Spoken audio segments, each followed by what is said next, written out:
우리 옆 사람과 이렇게 인사 한번 하도록 하겠습니다. 하나님의 은혜입니다.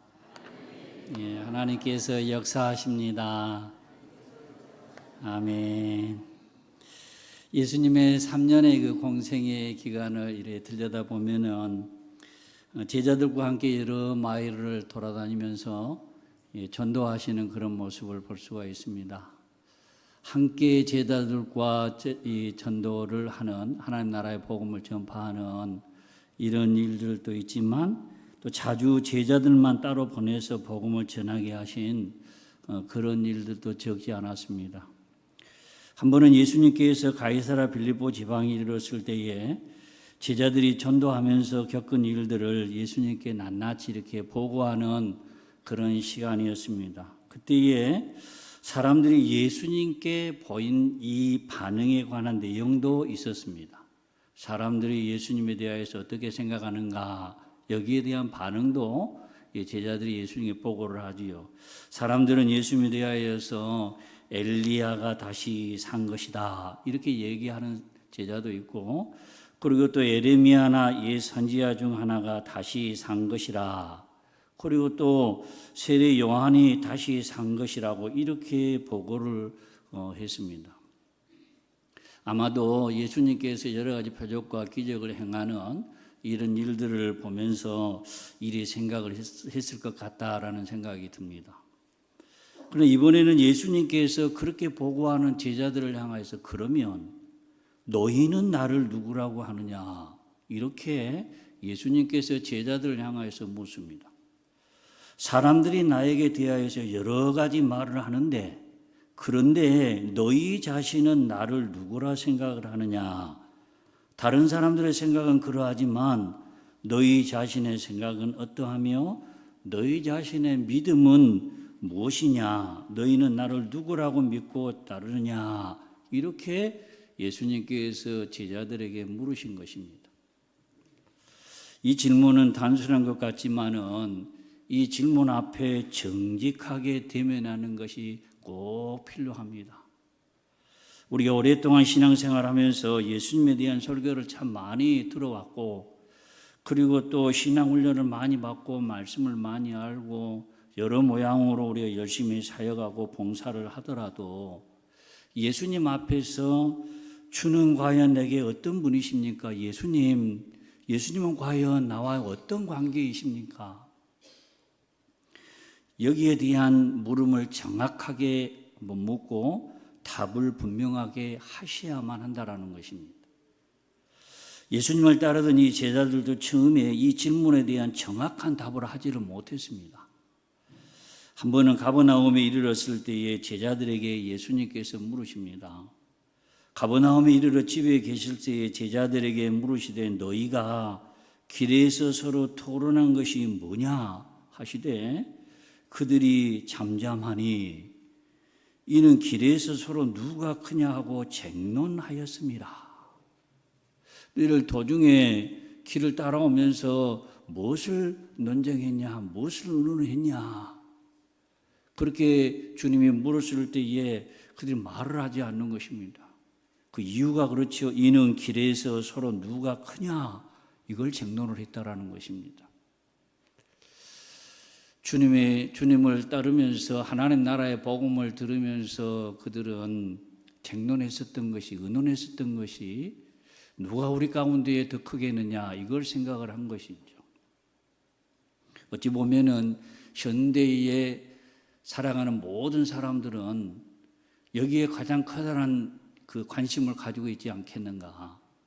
세상에 사는 모든 사람들 누가 더 크냐, 두세 사람만 모여도 우리 가운데 누가 더 크냐, 누가 더 세냐, 이런 걸 항상 이렇게 생각을 하는 제자들도 아마도 여기에 대한 관심이 커다랬었던 모양입니다. 그래서 그들 자신들은 주님을 따르긴 따르지만은 주님께서 우리를 바로 큰 자로 만들어 주시는, 우리 가운데 높은 자, 큰 자로 만들어 주시는 분이 아니실까, 그런 생각을 가졌기 때문에 예수님을 따르면서도 그들은 그러한 것들을 의논했었던 것 같습니다. 또 마가복음 10장에 있는 말씀 보니까 예수님께서 제자들에게 예루살렘에서 행하실 일을 말씀을 하십니다. 보라, 우리가 예루살렘에 올라가노니 인자가 대제사장들과 서기관들에게 넘겨짐에 그들이 죽이기로 결의하고 이방인들에게 넘겨주겠고 그들은 능욕하며 침뱉으며 채찍질하고 죽일 것이나 그는 3일 만에 살아나리라 하시니라. 이 중대한 예수 그리스도의 죽으시고 다시 살아나시는 구속의 이 놀라운 일을 지금 말씀을 하시는데, 이때 이 세베대의 두 아들 이 야고보와 요한이 뭐라고 요청을 하느냐? 그들이 여짜오되 주의 영광 중에서 우리를 하나는 주의 우편에 하나는 좌편에 앉게 하여 주옵소서. 3년의 공생을 따르면서 밥을 먹으면서 함께 신앙생활하면서 하나님 나라의 복음을 가르침을 받으면서 그들은 예수님께서 지금 중대한 예루살렘에서 행하실 일을 말씀을 하실 때에 한쪽은 우편에 한쪽은 좌편에 이런 얘기를 하고 있습니다. 아마도 이 세베대의 두 아들은 생각을 하기를 예수님께서 예루살렘에 올라가면은 정권을 잡아가지고 그리고는 한 자리씩 이렇게 우리에게 나누어 주실 것이다. 예수님은 그렇게 생각을 한 것 같습니다. 가룟 유다를 보면은 여러 해 동안에 예수님을 따르면서 직접 그의 가르치는 말씀을 귀로 다 들었잖아요. 그리고 그가 행하시는, 예수님께서 행하시는 수많은 표적을 곁에서 지켜보았습니다. 끝까지 그는 그렇게 예수님을 곁에서 누구보다도 가까이 예수님이 행하시는 모습을 보았음에도 불구하고 끝까지 예수님을 모르는 자로 남았던 가룟 유다 같은 사람도 있었던 것을 생각을 하면은, 너는 나를 누구라 하느냐, 나는 내게 어떤 존재냐, 이렇게 물으시면서 다른 사람의 생각이 아니고 다른 사람의 믿음이 아니고 바로 제자들 개인적인 신앙 고백을 주님은 듣기를 원하였던 것입니다. 이때에 베드로가 주는 그리스도시요 살아계신 하나님의 아들이시니이다 하고 개인적인 신앙 고백뿐만 아니라 지금 같은 믿음을 가진 다른 제자들을 대표해서 고백을 하게 되어집니다. 나는 주께서 그리스도이심을 믿는다라고 하는 그런 놀라운 고백인 것이지요. 그리스도라고 하는 말은 기름 부음 받은 자 또는 메시아, 그 메시아라고 하는 그런 뜻입니다. 결국 나는 주께서 하나님의 메시아이심을 믿는다라고 하는 이 엄청난 고백을 한 것입니다. 이스라엘의 역사 안에서 끊임없이 알려져 오는 한 가지 사실이 있습니다.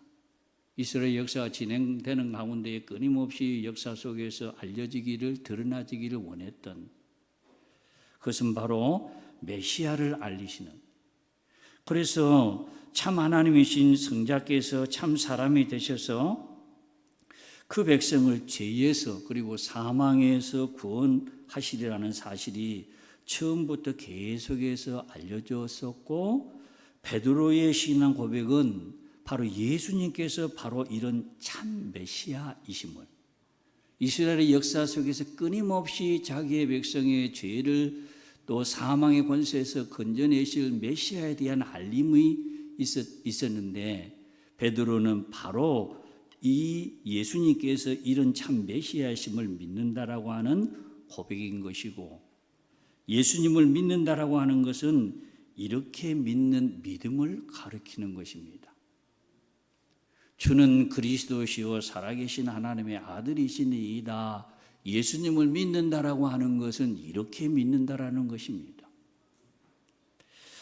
하나님의 아들이 참 사람이 되사 우리를 죄에서 구원하시며 그를 믿고 의지하는 자는 죽음의 저주에서 영생으로 옮기운다는 사실을 믿는 것이고, 바로 이런 그리스도를 우리가 붙드는 것이고 나를 그 은혜에 온전히 맡기는 것이다 라는 것입니다.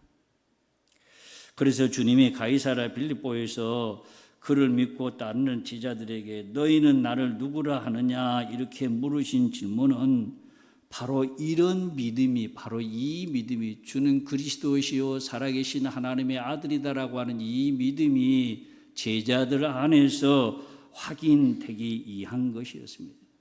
왜냐하면 이렇게 예수님을 믿고 의지하는 것이 유일하게 살 길이기 때문입니다. 그런데 오늘 말씀은 그렇게 고백한 베드로에게 17절에 예수께서 대답하여 이르시되 바요나 시몬아 네가 복이 있도다. 이를 내게 알게 한 이는 혈육이 아니요 하늘에 계신 내 아버지시니라. 이렇게 말씀을 하시는 것입니다.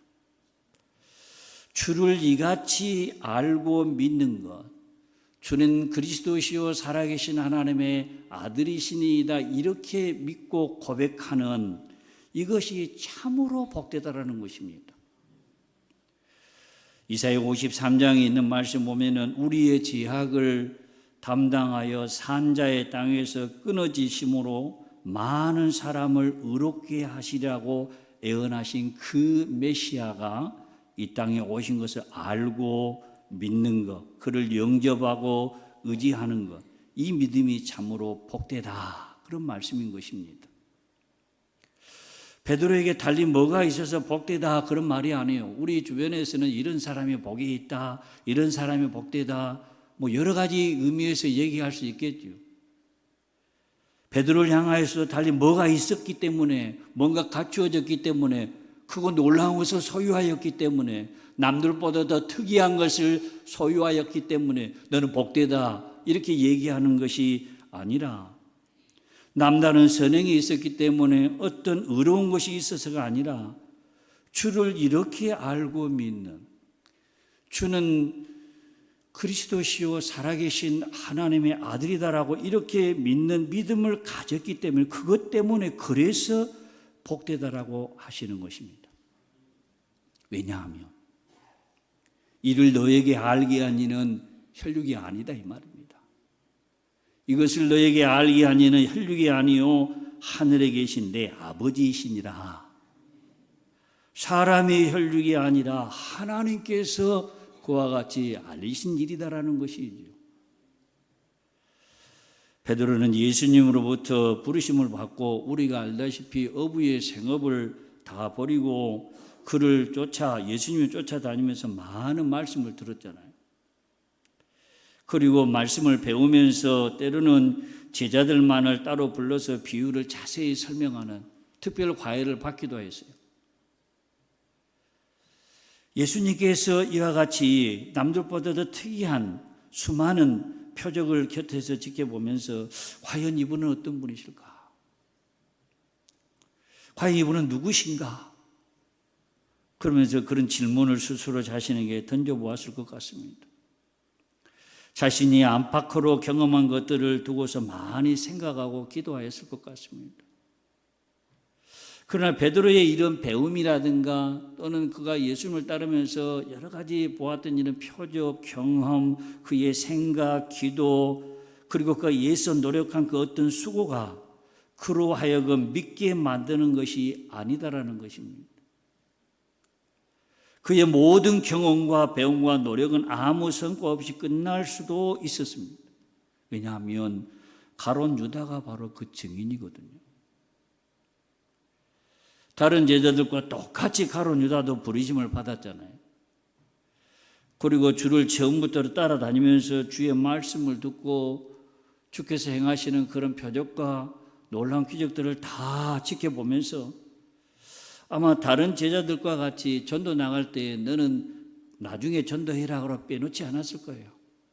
전도 나갈 때도 가룟 유다도 함께 나가고 전도의 현장에도 주 예수 그리스도의 이름으로 귀신을 쫓아내기도 하고 주 예수 그리스도의 이름으로 각세의 질병을 고치기도 하고 이런 놀라운 능력을 다 행하였으나 그러나 우리가 알다시피 그는 처음부터 마지막까지 불신자로 남았습니다. 그는 단 한 번도 진실로 그리스도에게 속해보지 못한 그런 사람이었던 것입니다. 이와 달리 비록 듣고 보며 배우는 과정을 거치기는 하였지만 이 베드로로 하여금 참으로 예수님께서 하나님의 아들 메시아라고 하는 이 사실을 깨닫고 그리고 또 영접하여 의지하게 만드는 이런 것은 이런 배움이라든가 또는 경험이 아니라 우리 하나님께서 그렇게 하셨다라고. 이는 혈육이 아니라 주는 그리스도시요 살아계신 하나님의 아들이다라고 하는 이 엄청난 고백이 혈육에 의한 것이 아니라 하나님께서 그와 같이 고백하도록 역사하셨다. 여러분, 복음의 내용이라고 하는 것은 결코 쉽지 않습니다.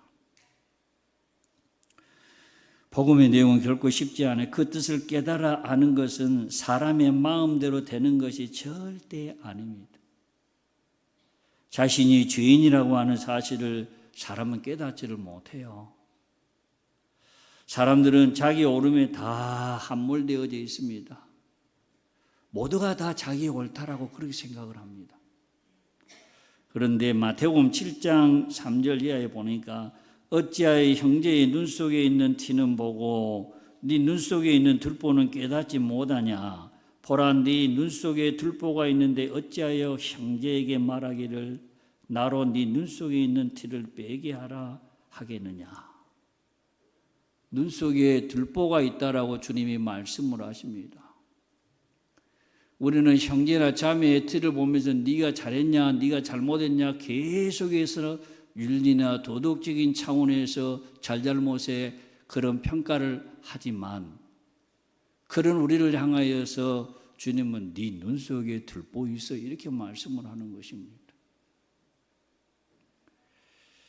눈 속에 들보라고 하는 것은 윤리나 도덕적인 차원에서 절대로 깨달아질 수 없는 일입니다.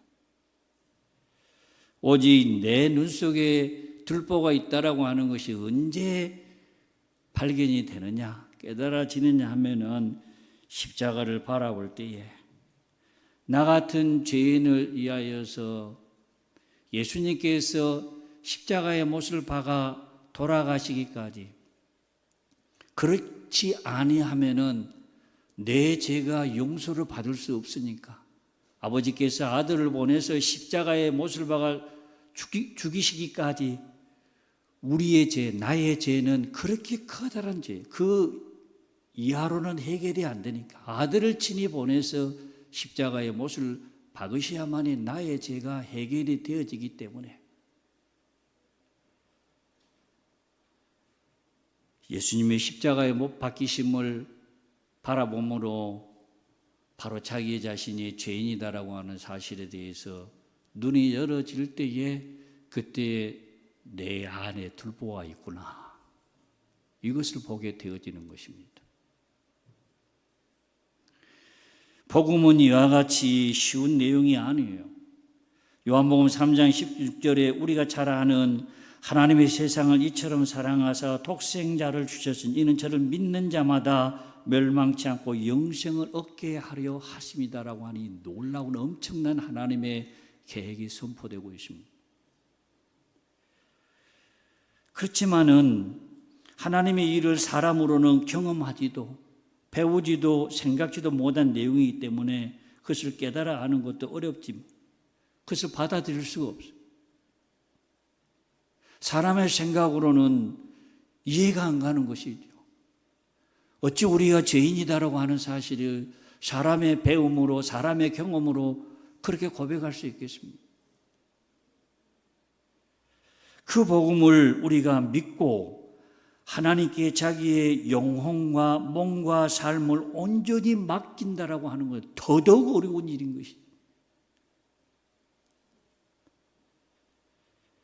그저 듣고 배워서 아는 지식으로 우리가 듣고 애운 말로서 그냥 그렇게 고백할 수는 있습니다.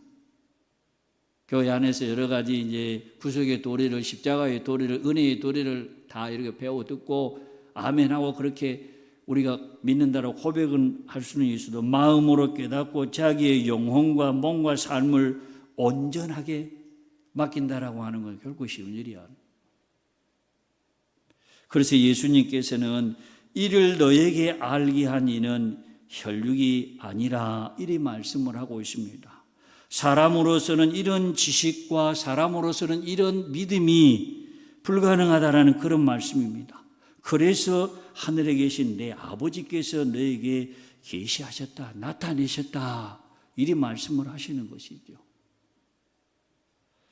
이 땅에 속한 혈육의 지혜와 능력으로서 알게 된 것이 아니라 하늘에 계신 하나님께서 친히 계시하여 주셨기 때문에 이렇게 깨달아 알고 믿고 고백하게 된 것이라. 지금 주님은 그렇게 말씀을 하시는 것입니다. 그저 우리는 예수님에 대하여서 복음을 들었습니다. 그래서 복음을 듣기만 했어요. 근데 그 복음을 들었을 뿐인데 그것을 통하여서 주를 알고 믿고 또 우리가 주를 의지하게 되어지는 우리의 믿음이 이처럼 놀랍고 기이한 일이다라고 하는 사실입니다. 그래서 믿음이 없다라고 우리가 느껴질 때에는 믿음이 우리 안에서 일어나는 것이 아니요, 우리 안에서 나오는 것이 아니요, 온전히 하나님께로부터 오는 것이기 때문에 믿음이 흔들리거나 실족하거나 믿음이 무너질 때에 내 속에 불신의 요소를 발견할 때마다 하나님 앞에 나아가서 아버지, 나의 믿음이 이렇게 흔들리고 나를 불쌍히 여겨주실 리는 오직 주님밖에 없습니다. 나를 살리시고 회복하시며 고치실 리는 오직 주님밖에 없습니다. 그리고 그 아버지 앞에 나아가서 기도하는 것입니다.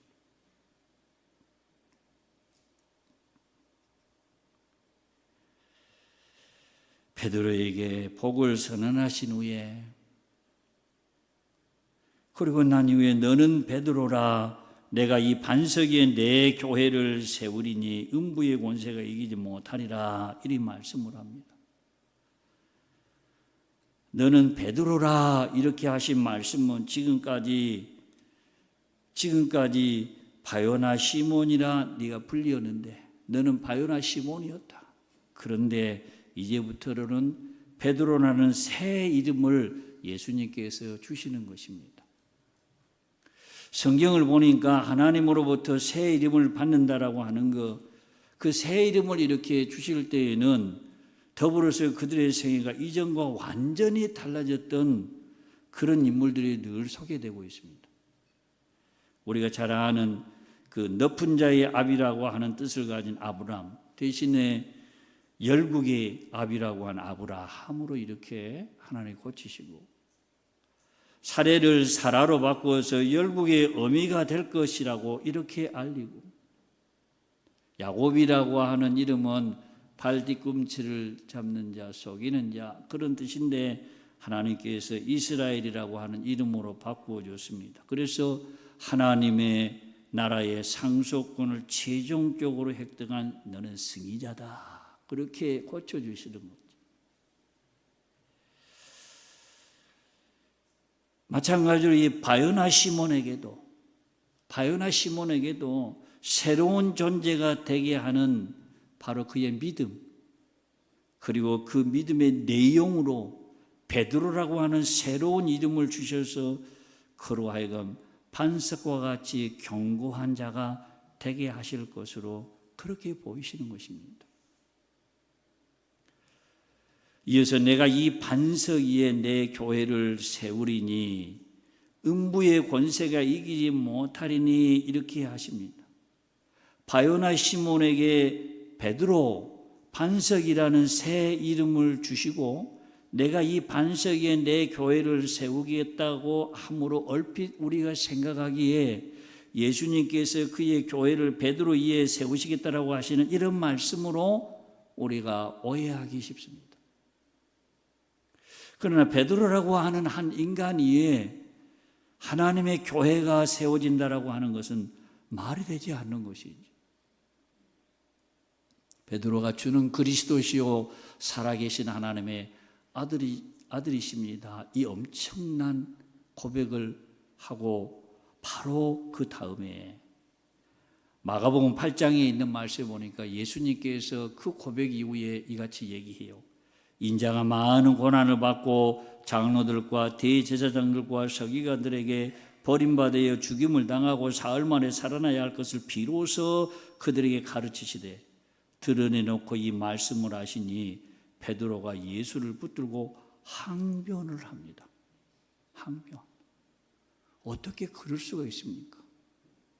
예수님께서 십자가의 못을 박아 돌아가신다라고, 사흘 만에 부활하신다라고 이런 일을 선포하는 데에 베드로가 예수를 붙들고 항변하는 이유가 나와 있지요. 예수님께서 사탄아 내 뒤로 물러가라. 네가 무엇을 하나님의 일을 생각을 안 하고 그리고 도리어 사람의 일을 생각하는, 그래서 항변하는 것입니다. 베드로는 이렇게 연약한 인생, 금방 그냥 하나님께서 인정하시는 그 엄청난 신앙 고백을 했음에도 바로 시간이 지나지 않아서 그 자신이 하나님의 일을 생각하지 않고 도리어 사람의 일을 생각해. 그래서 주님으로부터 사단아 내 뒤로 물러가라, 이렇게 연약한 인간이 교회를 세운다라고 하면은 음부의 권세를 어떻게 이길 수가 있겠습니까? 교회의 토대는 사람 위에 세워지는 것이 아닙니다. 마태복음 7장에 있는 말씀, 고린도전서 3장에 있는 말씀 보면 오직 유일한 반석이신 그리스도 한 분뿐이십니다. 에베소 2장 20절에는 이렇게 말씀해요. 사도들과 선지자들의 터 위에 교회를 세우셨다, 이런 말씀이 나옵니다. 사도들과 선지자들의 터 위에 교회를 세운다라고 하는 이 말씀은 무슨 말씀이냐? 이것은 사도들과 선지자들을 통하여서 주신 복음의 계시, 그리고 이 사도들과 선지자를 통하여서 역사하시는 성령의 계시의 사역의 토대 위에 교회가 세워진다라고 하는 그런 뜻인 것입니다.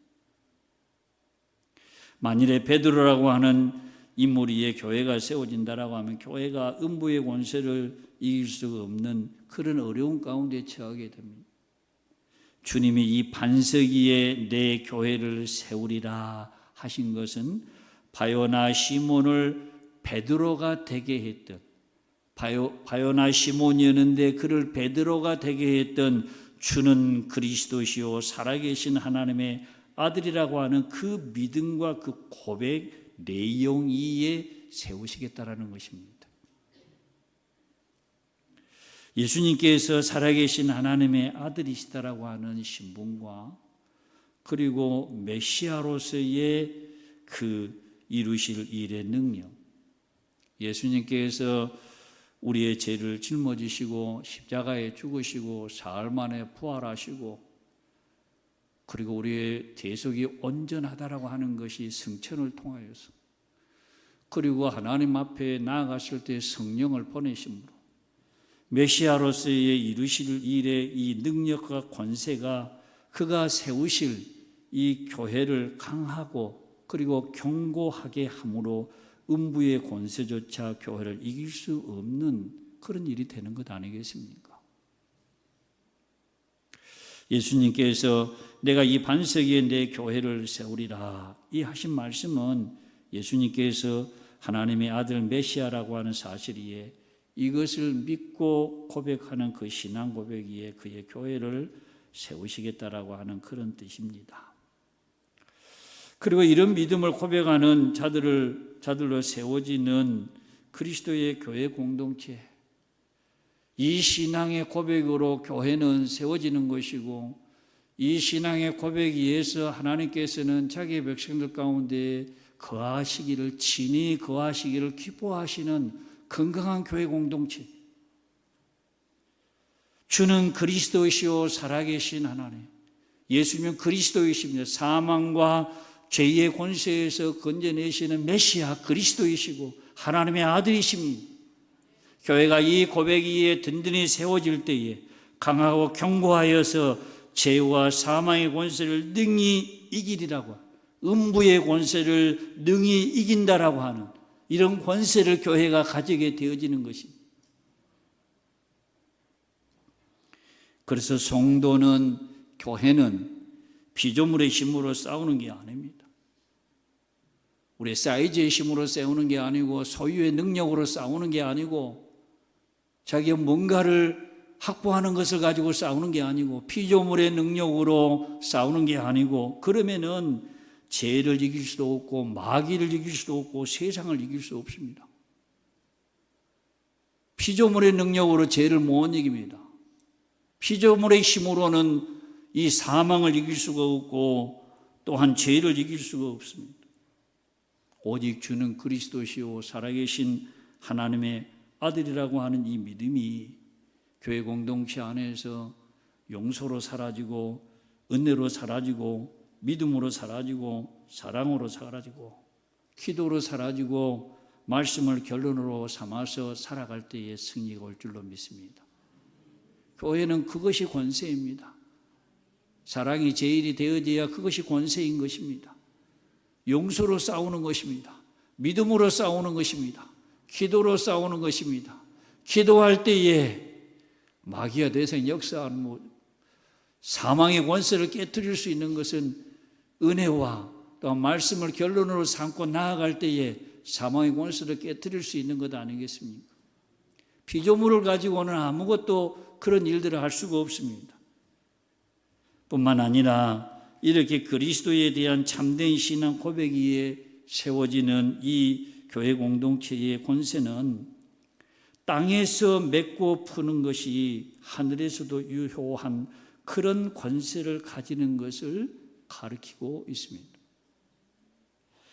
믿는 자와 더불어서 이 교회는 이 땅에서 행하는 것이 이 땅의 것으로 그치는 것이 아니다라는 것입니다.